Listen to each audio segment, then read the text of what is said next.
भक्त का चरित्र, भक्त की कथा, ये हमें जब हमारे जीवन में ऐसी कोई परिस्थिति बनती है तो उस समय ये कथा हमारा मार्गदर्शन करती है कि उन भक्त के साथ में ऐसी स्थिति हुई तो उन्होंने ऐसी परिस्थिति में क्या किया। जैसा उन भक्त ने किया वैसा ही हमें भी करना ही चाहिए, तो जीवन आनंदमय हो जाएगा और संकट टल जाएगा। मीरा जी के जीवन चरित्र को हमने श्रवण किया कि कैसी कैसी परिस्थितियां थी और मीरा जी ने उन विषम परिस्थितियों में रहते हुए परमात्मा को प्राप्त किया। ये हमें सीखना चाहिए। तुलसीदास जी के जीवन में कैसी विपत्तियां थी, फिर भी उन्होंने भगवान का भजन नहीं छोड़ा। रैदास जी, कबीरदास जी, अनेकों अनेक भक्त, प्रहलाद जी, ध्रुव जी, भक्त नरसिंह मेहता, इन सब का जीवन चरित्र हमें सिखाता है कि संकट सब पर आता है, लेकिन उस संकट की परिस्थिति से हम कैसे बाहर निकले, ये मार्गदर्शन हमारे लिए ये कथाएं करती हैं। जीवन में कभी भी भगवान के दामन को नहीं छोड़ना चाहिए। प्रेम से कहिए जय श्री राधे। जय श्री राधे। ये हमने आपको परसों भी कहा था, कल भी कहा था कि संसार का कोई व्यक्ति भले ही आपके काम समय पड़ने पर आए या न आए, लेकिन मेरे गोविंद का द्वार हमेशा खुला है। वो हमेशा अपने भक्त के लिए तत्पर रहते हैं। महाराष्ट्र में पंढरीनाथ भगवान का बड़ा सुंदर स्थान है। सुनाए नाम पंढरीनाथ जी का महाराष्ट्र में। उनके परम भक्त थे नामदेव जी। उन्होंने इतना नाम गाया भगवान का कि उनका नाम ही पड़ गया नामदेव। प्रेम से कहिए जय श्री राधे।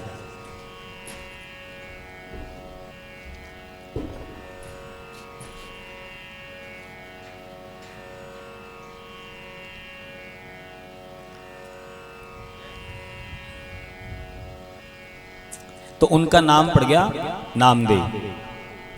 और वो इतना मेरे ठाकुर से प्रेम किया करते थे कि प्रभु उनसे ऐसे जैसे हम बात करते हैं ना, ऐसे उनसे बात किया करते थे। और नामदेव जी का नियम था, जब तक वो प्रभु के चरणों में जाकर के उनकी भक्ति नहीं कर लेते थे, उनसे बात नहीं कर लेते थे, तब तक वो प्रसाद ग्रहण नहीं किया करते थे।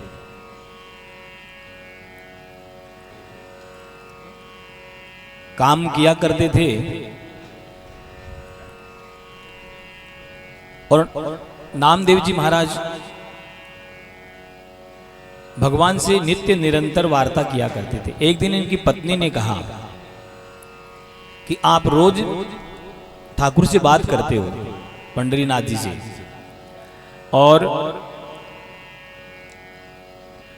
आज मैं आपसे निवेदन करती हूँ कि आज जब आप भगवान जी के पास जाएं तो उनसे कहें कि वो मेरे घर आए और मुझे भी दर्शन देंगे, मुझसे भी बात करें। नामदेव जी ने कहा ठीक है, आज हम जब बात करेंगे तब उनको बोल देंगे। नामदेव जी पंढरीनाथ जी के पास गए और वहां जाने के बाद भगवान के दर्शन किए, बातचीत की।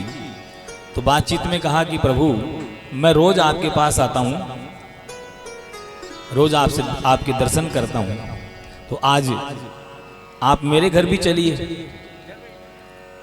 तो पंढरीनाथ जी बोले, नामा तू इतने दिन से मेरे पास आ रहा है, आज तक तूने मेरे से ये नहीं कहा कि मेरे घर चलो, तो ये तेरी बुद्धि में तो बात नहीं आई, लगता है तेरी पत्नी ने ये बात सब कही है। प्रेम से कहिए जय श्री राधे।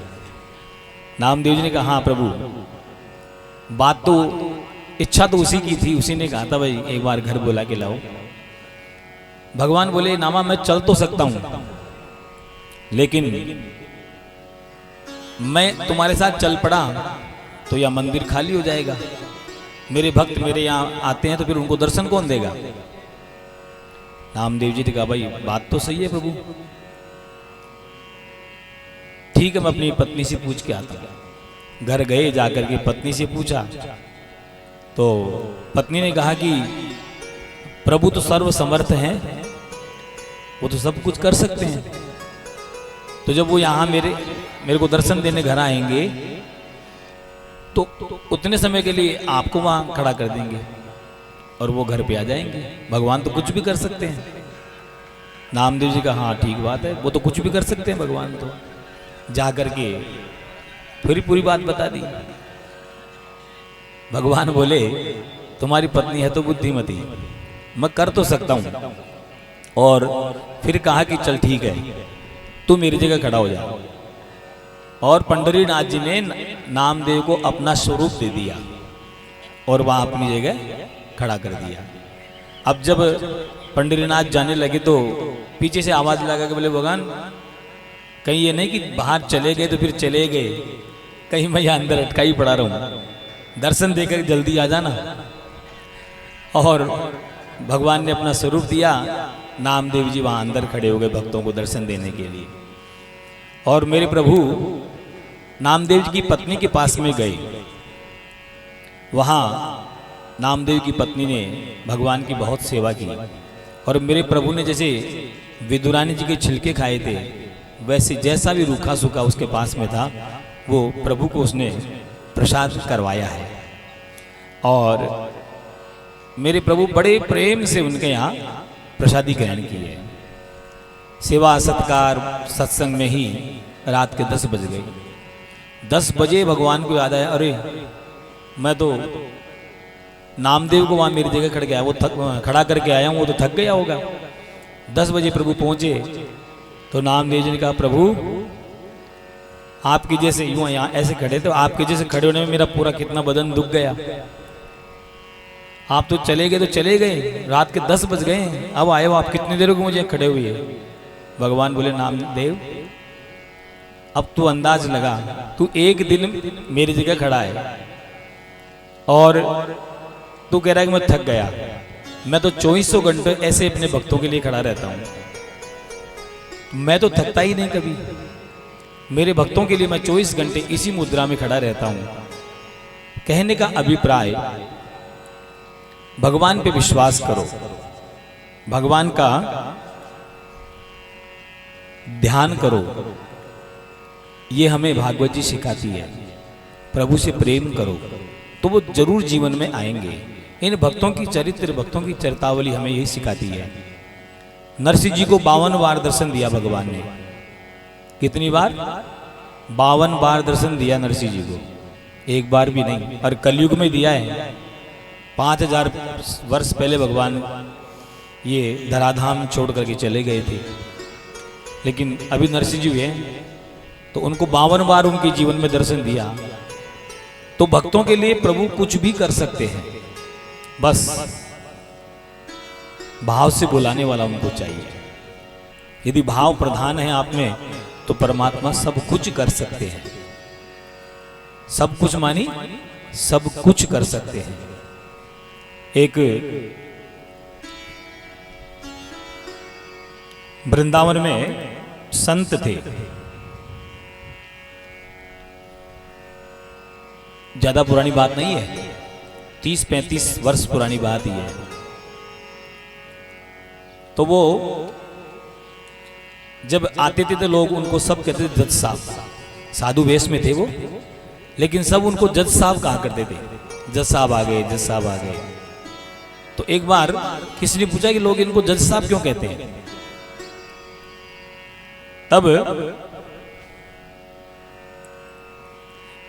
उस संत ने कहा कि ये जो संत है ना, ये पहले वास्तव में जज ही थे, फिर ऐसी कोई भगवान की लीला हुई जिससे ये जज के पद से इस्तीफा दे करके और संत बन गए। बोले ऐसी क्या घटना घटी? तो कह रहे हैं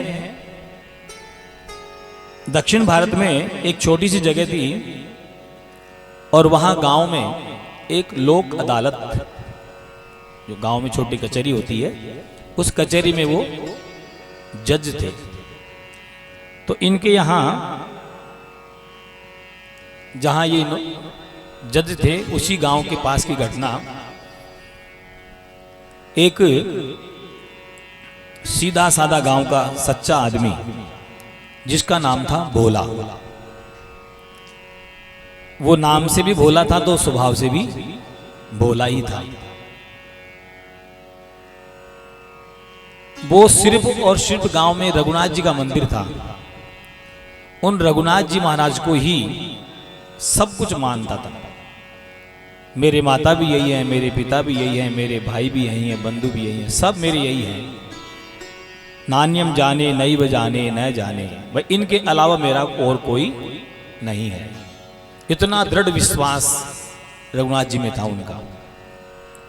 ध्यान दे के सुनने वाली बात है, भक्तों का जीवन हमें क्या सिखाता है।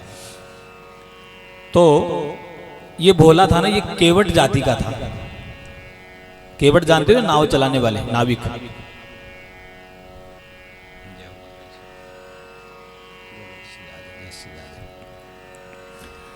तो ये भोला केवट जाति का था। सामान्य परिस्थिति थी, 2 बेटे थे और 1 बेटी थी इनके। बेटी विवाह के योग्य हो गई थी, तो अब इतना पैसा था नहीं कि बेटी की शादी कर दे। तो जो 2 बेटे थे उन्होंने कहा, पिताजी गांव में जो साहूकार हैं उनसे ब्याज पर, सूद पर आप पैसा लियो और फिर विवाह का कार्य कर दो, फिर हम दोनों भाई मेहनत करके और ये कर्जा चुका देंगे। भोला गांव के साहूकार के पास चला गया। साहूकार के पास जाकर के उसने और कुछ कर्जा ले लिया और उस कर्जे से अपनी बेटी का विवाह कर दिया। अब बेटी का विवाह करने के बाद में वो भगवान के मंदिर के पास ही आनंद से रहने लग गया।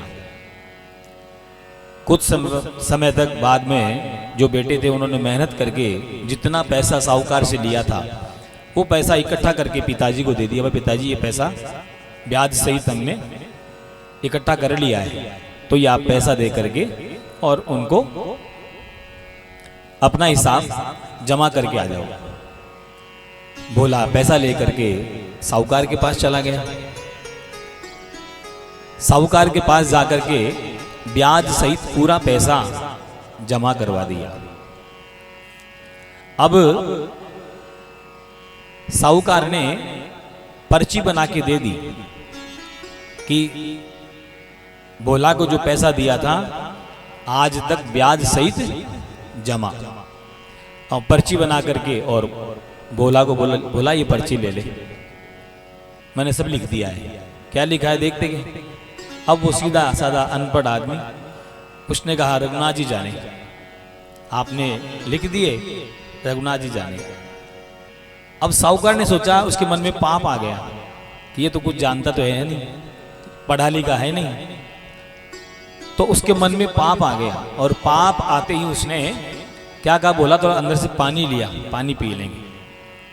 अब भोला तो पानी लेने चला गया, वो रसीद जो बनाई थी उसको तो बही में छुपा दिया और दूसरे कागज के ऊपर ऐसे कलम से आड़ी तीची लाइनें करके और वो भोला को दे दी। बोला ये तेरा हिसाब जमा है, ये पर्ची संभाल ले। वो पर्ची ले करके और चला गया। कुछ दिनों बाद में उस साहूकार ने कोर्ट में केस कर दिया कि इसने अपनी बेटी की शादी के लिए मुझसे सूद पर रुपए लिए थे, ब्याज पर, और मेरा न तो मूलधन चुकाया न ही ब्याज चुकाया। जब भोला को पूछा गया तो भोला ने कहा ये तो गलत बात है, अरे मैंने पूरा पैसा ब्याज से जमा कर दिया और सेठ जी ने मुझे लिख करके भी दिया है। तो जज ने कहा कि कोई लिखित हुई पर्ची है? बोले हाँ है। वो पर्ची जज साहब को दे दी। जज साहब ने उस पर्ची को लेकर के देखा तो उसमें आड़ी टेढ़ी लाइनें हैं और कुछ भी नहीं लिखा हुआ। जज साहब ने कहा इसमें तो कुछ भी नहीं लिखा हुआ है। अब तो भोला मन में विचार करने लग गया कि ये तो बहुत गलत बात हो गई। मैंने पूरा पैसा चुका दिया और ये साहूकार ऐसे कह रहा है। जज ने पूछा कोई तुमने पैसे दिए थे उस समय, कोई तुम्हारे पास गवाह भी है क्या जिसके सामने तुमने ये पैसे दिए थे? अब बोला तो और किसी को जानता नहीं था, पूरा विश्वास था। बोले हाँ रघुनाथ जी थे। रघुनाथ जी वो थे। अब जज ने रघुनाथ जी भाई उसको रघुनाथ को तुम लेके आओ अदालत में गवाही देने के लिए, तो फिर आगे सुनवाई बाद में करेंगे। और जज साहब ने रघुनाथ के नाम से सम्मन निकाल दिया, नोटिस भेज दिया भाई रघुनाथ नाम का कोई भी आदमी हो वो भोला की गवाही देने के लिए आए। अब वो चिट्ठी लेकर के गांव में जब कोर्ट का आदमी पहुंचा तो रघुनाथ रघुनाथ रघुनाथ करते बोले हमारे यहाँ तो रघुनाथ जी तो कोई है नहीं, लेकिन हाँ रघुनाथ जी का मंदिर जरूर है हमारे यहाँ। तो वहाँ मंदिर में पुजारी जी के पास चले गए। भोला ने सारी बात पुजारी जी को बता दी थी। तो पुजारी जी का भी विश्वास था कि भोला वास्तव में झूठ कभी नहीं बोल सकता। तो पुजारी का भी विश्वास था भोला के ऊपर। तो पुजारी ने वो जो सम्मन जो नोटिस आया था वो ले लिया और कहा कि आप जाओ, रघुनाथ जी आपके यहां गवाही देने के लिए आएंगे। और भगवान से हाथ जोड़ करके निवेदन करने के, हे प्रभु इस भोला का आपके ऊपर अटूट विश्वास है। को कम करो,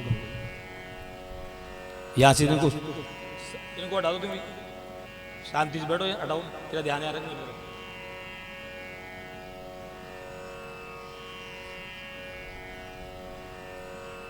तो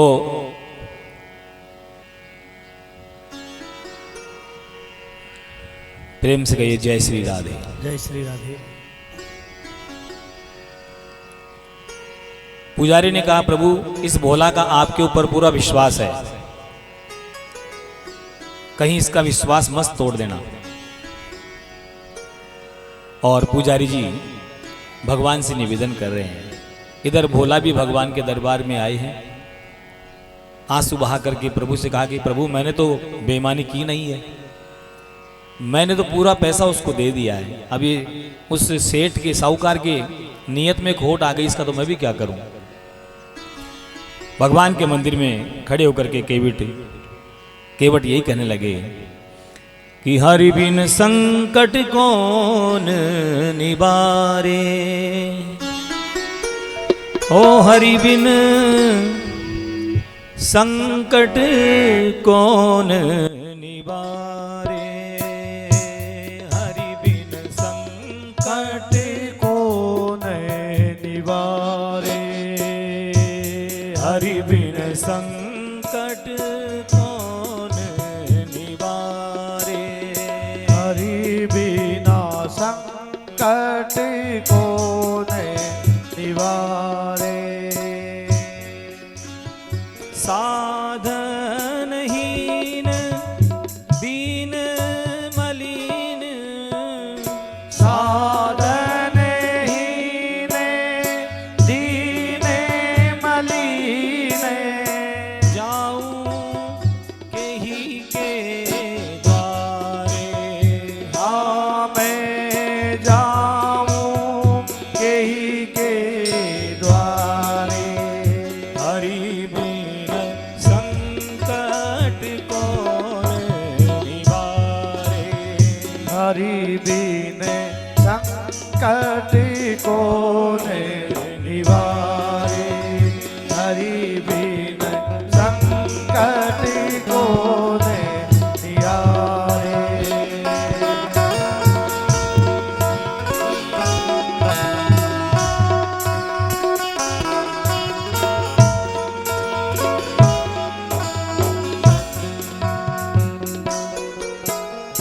या अनाथ किला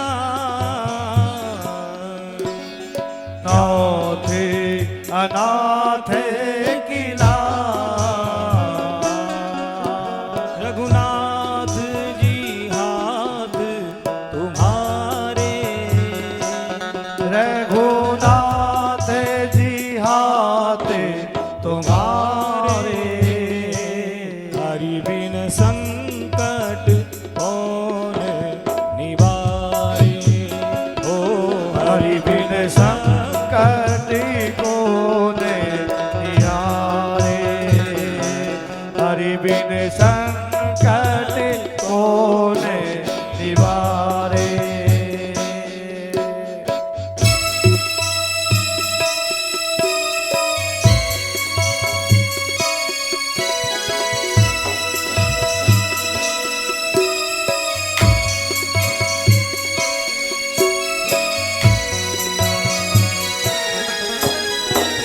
जय हो।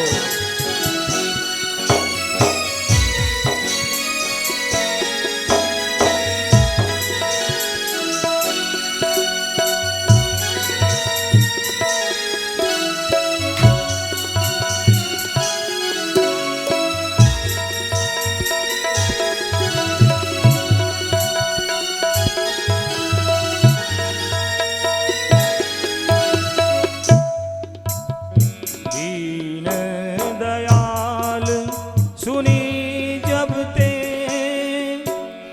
तब ते मन में कुछ ऐसी बसी है। हेरूं कहाँ और जाऊं कहाँ, बस तेरे ही नाम की भेंट कसी है। तेरे नाम की तेरे खुशी है। हाँ, तेरे ही नाम की भेंट कसी है। तेरे नाम की तेरे बसी है। तेरो ही आसरो एक मलूक, नहीं प्रभु सो कोई और जसी है। हे हो मुरारी पुकार कहूँ मैं, अब मेरी हंसी नहीं तेरी हंसी है। मेरी हंसी नहीं तेरी हंसी है। मेरी हंसी नहीं तेरी हंसी है। हरि बिन कौन, हरि बिन कौन,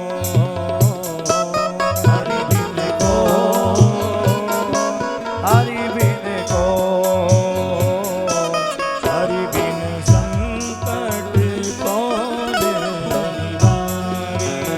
हो हरि बिन संकट कौन निवारे। हरि बिन संकट कौन निवारे।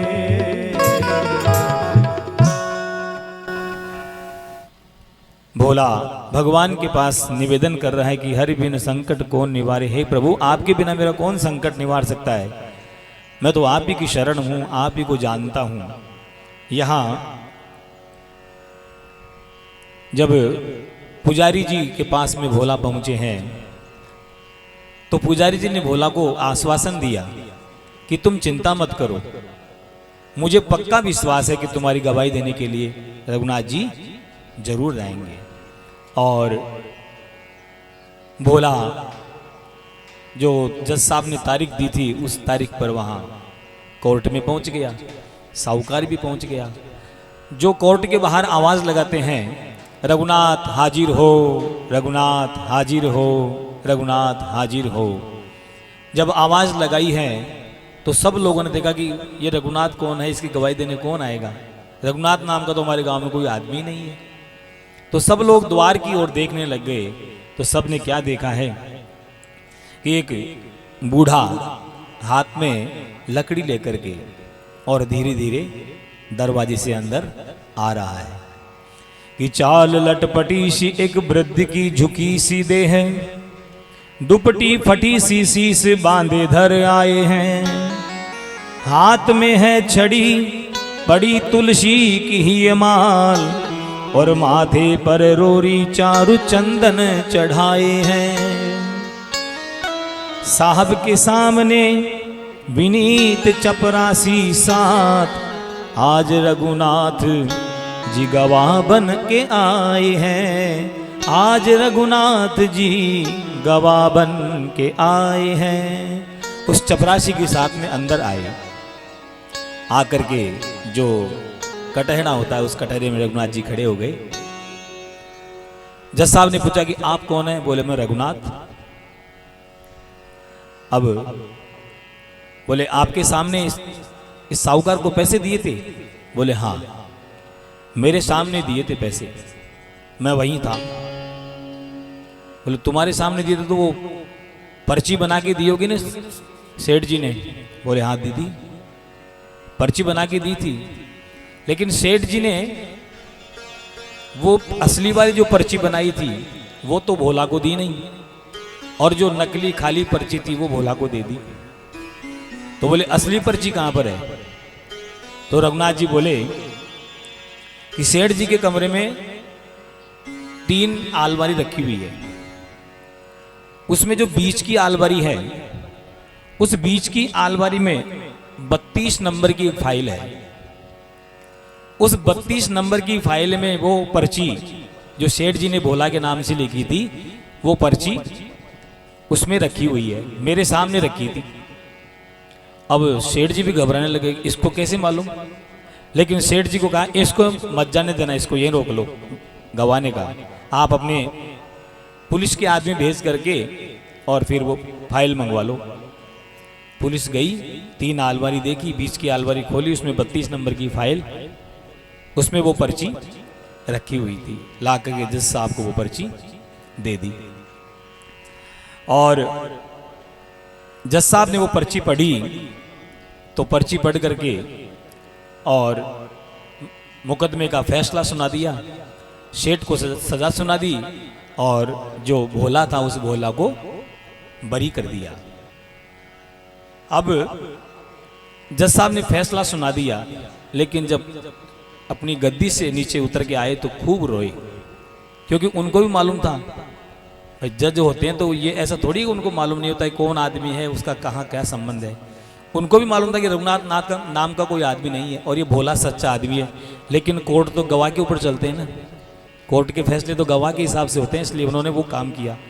लेकिन आज उस भोला के विश्वास की जब विजय हुई तो जज साहब रोने लग गए। लोगों ने पूछा कि जज साहब आप क्यों रो रहे हैं? तो जज साहब ने रोते रोते कहा कि शिव शारद नारद शेष गणेश हूं के नहीं ध्यान में आते रहे, सोई आज विनीत अदालत में केवटा के गवाह कहाते रहे। जो शेष शारद नारद बड़े बड़े ऋषि मुनि महात्माओं के ध्यान में भी नहीं आते हैं, हजारों हजारों वर्ष जो तपस्या करते हैं उनके ध्यान में भी नहीं आते, वो परम प्रभु आज एक केवट की गवाही देने के लिए कोर्ट में आ गए। इससे बड़ी दयालुता और क्या हो सकती है? रोने लग गए, और जब रोते रोते फिर बोले कि ज्यादा दुख तो मुझे इस बात का है। किस बात का? कि सुख धो के हूँ सुख दियो को भयो, दुख नाहीन जो तज जाते रहे, कुर्सी पे बना जज बैठा रहा, और जगदीश खड़े समझाते रहे। मैं कुर्सी पे जज बन बैठा रहा, और जगदीश मुझे समझाते रहे। मैं इतना इस पद की गरिमा में फंस गया कि मैं तो बैठा बैठा सुनता रहा, और जगदीश हैं वो आज अपने भक्त के लिए स्वयं खड़े होकर के मुझे समझा रहे हैं। उसी दिन जज साहब ने अपने पद से इस्तीफा लेकर के दे दिया, और वृंदावन में आकर के और प्रभु की सेवा में लग गए। तो भक्त के लिए भगवान क्या नहीं कर सकते हैं? कोई बुला के तो देखो। लोग कहते हैं कि भगवान आते नहीं, लेकिन कोई बुलाने वाला चाहिए। लोग कहते हैं भगवान खाते नहीं, कोई खिलाने वाला चाहिए। सबरी के जैसे, माता विदुरानी के जैसे कोई खिलाए तो मेरे प्रभु खाने के लिए भी तैयार है। बस इतना विश्वास मन में हमें चाहिए, और जिस दिन ये विश्वास अटूट हो जाएगा तो तो मैं दावे से कह सकता हूँ कि आपके घर में जो छोटी सी मूर्ति रखी है ना, उसमें से मेरे बांके बिहारी प्रकट होकर के आपका प्रसाद ग्रहण कर लेंगे। विश्वास जीवन में बहुत जरूरी है।